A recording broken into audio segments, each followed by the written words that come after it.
Howdy folks, welcome back to World of Tanks with the mighty jingles, and I have a pretty impressive replay for you today. This is Kalashnikova, and she is driving the Batchat 25T, French Tier 10 medium tank. This particular replay is one of the survivors of my cleaning out my Gmail inbox.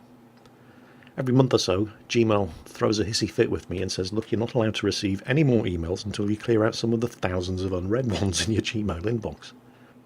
And so every month or so I have to delete a couple of thousand emails so I can actually use Gmail again. I scan through the titles before I delete them, and if anything leaps out and grabs me, I'll save it and take a look at it. This was one of the ones that I saved. I'm not really sure why. Not sure what it was about the title of the email that caught my eye, but I am really glad I did. So Kalashnikova here in the Batchat, and oh, hold on a minute. Another Batchat, and I believe they're wearing the same dresses. Oh no, slightly different camo patterns. It's always so embarrassing when you turn up in a Batchat and somebody else is wearing the same camo pattern. Oh, there you go, Jingles, with your sexist jokes. It could have been worse. I didn't say anything about women drivers. Seriously though, she is good. What I want you to try to do when you're watching this replay is, rather than concentrating on what's going on right in front of her, think about what she's going to do next, because this is this kind of skill that you have to separate yourself from a good player into a really, really good player. It helps, of course, if RNG doesn't troll you and you are able to actually penetrate terribly armoured tanks like the Leopard prototype with your APCR ammunition fired by default from your Batchat's 105mm gun. She didn't have a very good start to this game. Now, the Batchat does not carry a lot of ammunition. Oh, there's a, yep, bounced off the IS-7 as well. Fantastic. Gets worse. And bounced off. Bounced off the E-75. Oh, there you go. Penetrated one. And there. Fantastic. Great start of the game. 5 shots, 1 penetration, 4 bounces. Great. The other Batchat is taking a fearsome battering there. But anyway, while she's reloading, again, the difference between a good player and a great player. A good player is able to deal with whatever is going on around them as it's going on around them. A great player is able to do that as well as anticipate what is going to happen next and ensure that they're going to be in a position to deal with that as well. Now, that's not something that I can do, although I can recognise it when I see it happening. Takes a hit there, I think, from the T-54. Now, there's an awful lot of enemy tanks up here, but there are plenty of her team up here as well. Now, there's the Jaeger. Batchat does not have fantastic gun depression, so you're going to see her adjusting her angle so that she can actually get shots into his front drive wheel, and he's thinking, do I need to use my repair kit or not? He takes a third hit, he thinks screw that, uses the repair kit, starts backing up, doesn't take any further damage. Now, if this had been me out of reflex, I would have probably started reloading, but she's already spotted the opportunity to put one into that T-54, and she puts the last shell to good use, so now she is going for a reload. What's she going to do now? The situation isn't that bad. There's still plenty of friendly tanks up here, even if several of them are on quite low health. That Batchat that is with her is taking a fearsome beating, keeps popping out even though he's being shot at. And he's gone. The M103 is now a one-shot kill.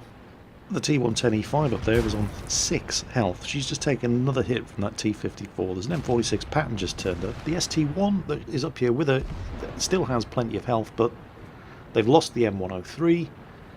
They've lost the T110E5. That flank has completely crumbled. And there are some very big and nasty tanks coming around that corner. There's a mouse. There's an IS-7.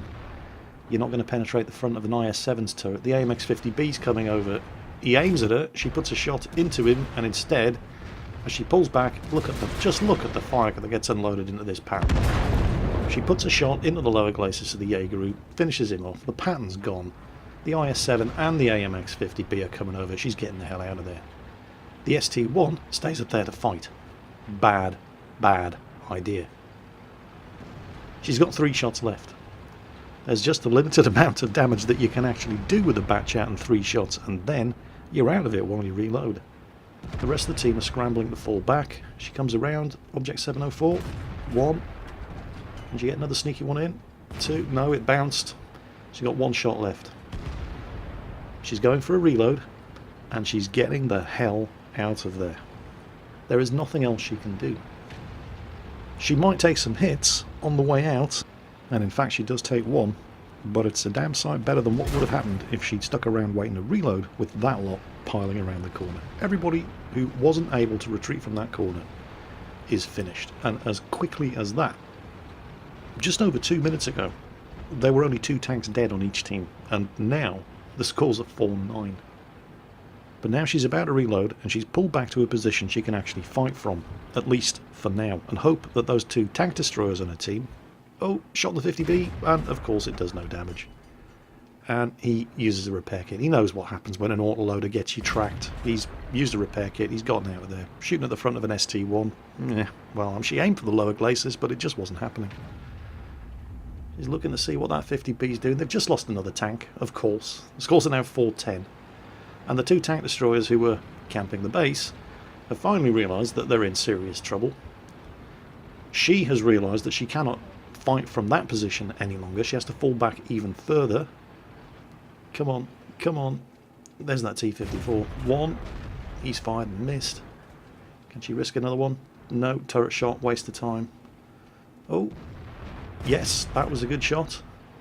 That was a good shot. Pulls the camera back, has a look around, sees what's what. 1 shot left. You can't do anything with 1 round of ammunition in this sort of position. So, again, looking at the map and realising that these 3 tanks up here are now the only 3 left on the team, she goes for the reload and she relocates. I would have probably stayed in that position and waited for the reload, and I would have taken some of them down, but I would have been overwhelmed and overrun. She's not doing that. She's always thinking that 1 step ahead. She pulls back, she reloads. The Object 704 and the Death Star are both hunkered down together in that tiny little cul-de-sac there. 704's managed to kill the IS-7, Death Star's managed to kill the E-75, but while they're reloading, the Sharks are circling to close in and try to finish them off, and while they're all distracted, from the concealment behind this tiny little patch of bush, she nails the ST-1. The 704's been killed, the T-54, scent and blood in the water, closes in to try to finish off the Death Star and just makes it easy. So, she's managed to pull the scores back a little bit. I mean, they're still wildly outnumbered, but now she has to reload again. And while she's doing that, the Death Star, who is taking more hits, is going to have to look after himself. But then suddenly, a wild Lorraine appears. So, she is reloading, although the Lorraine doesn't necessarily know that, and probably suspects that she's ready to shoot, judging by the way he's not in any rush to kill her. But the Lorraine is still a problem, because he's broadcasting her location to the rest of his team. And the tanks that are scurrying around the corner there, waiting to try to finish off the Death Star, are not actually the problem. The Lorraine is giving a location away to the other enemy tanks approaching from the south. The other enemy tanks who kicked the arses of everybody on her team who went down that way. You can see her looking in that direction because she knows it's only a matter of time before they appear up over that ridge, and she's already realised there they come. And even before she saw them coming, she knew she had to get out of there, because if another tank appeared over that ridge, she could not possibly win a fight from that location. So she's already on her way out, which is incredibly bad news for the Object 704 on the enemy team. Oh dear, sucks to be you. But she is being chased by 2 autoloaders here. Thankfully, the Death Star picks the right target and launches a big old hit into the Batchat, which means that both the Batchat and the Lorraine are now fights that she can win. They're both one-shot kills. Come on, let's get that Batchat. And yes, got him. Now, as long as the Foch 155 doesn't show up, and of course the Foch 155 shows up, she fires and it bounces, and he lands a big old hit into her. Doesn't kill her though. Her return shot takes him out. Come on, Death Star, reload. Yep, done it. He's killed the Lorraine. So, from a situation where just a couple of minutes ago there were 3 of them against 11 enemy tanks, it's now suddenly a 2-on-2 fight. So, good news. Well, have a look at her ammunition situation. 3 rounds of APCR, 1 high explosive anti-tank. This is the risk that you take if you mix your ammunition loads in a Batchat or any kind of autoloader, because you can't mix and match those ammunition loads. You can only load all APCR in one magazine or all high explosive anti-tank, and if you start reloading halfway through a magazine, you're left in a position like this. She's got 3 shots ready to go. Where's that VK4502? Well, luckily, he's an utter donkey. and he waited until all of his team were dead before he advanced on the enemy base, instead of doing it 5 minutes ago when he should. And she's got some beautiful, beautiful long-range side shots into this guy. All three of them. All three of them penetrate, and, well, it's about time she had a spot of luck. Did you see that?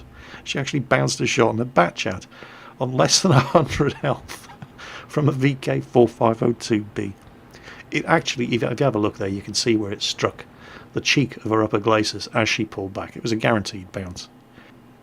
And the Death Star, of course, the second the 4502 turned his turret around to point at her, took the opportunity, balanced over the ledge, took him out. But now the Leopard prototype, and they have no idea where he is, and she's only got one shot left, and it takes just as long to load one shot into a magazine as it does all 5, because reasons. How much health does the Leopard prototype have? Well, it turns out just enough for one shot to kill him. What a game. How does that one look on the flip side? Not bad, actually. Ace tanker, obviously. Faden's medal, that's a rare one. Faden's medal is the one that you get for destroying the last tank on the enemy team with the last round of ammunition available in your gun. Also, Spartan medal from the Ricochet from the 4502B, as well as, obviously, Top Gun and High Caliber. And despite the game doing its best to screw her over with the first 4 of the 5 shots she fired from her first clip of ammunition at the side of enemy tanks in the open, all failing to penetrate, she actually did not far short of 7,000 damage in total in that match. Quick question, how much profit do you think she made out of this match? She earned 93,000 credits out of that game, but she pretty much had to pay for full repairs on the tank, and she fired off all of her ammunition, 5 shots of which were premium ammo. With a premium account, she actually lost money on that game. There is no justice in the world, is there? But aside from the fact that she effectively had to pay for the privilege of winning that match, one hell of a game. And as I said at the beginning, it's the difference between a good player and a great player. It wasn't just that she knew what she had to do to deal with whatever was in front of her. It was that she knew what she was going to have to do to deal with whatever was going to happen to her after she'd finished dealing with whatever was in front of her. And that's the difference between a good player and a great player, not just in World of Tanks, but in online gaming in general. So that was Kalashnikova. A fantastic match in the Batchat 25T. Absolute blinder of a game and a real privilege to watch. I hope you guys enjoyed it as much as I did. As always, take care, and I'll catch you next time.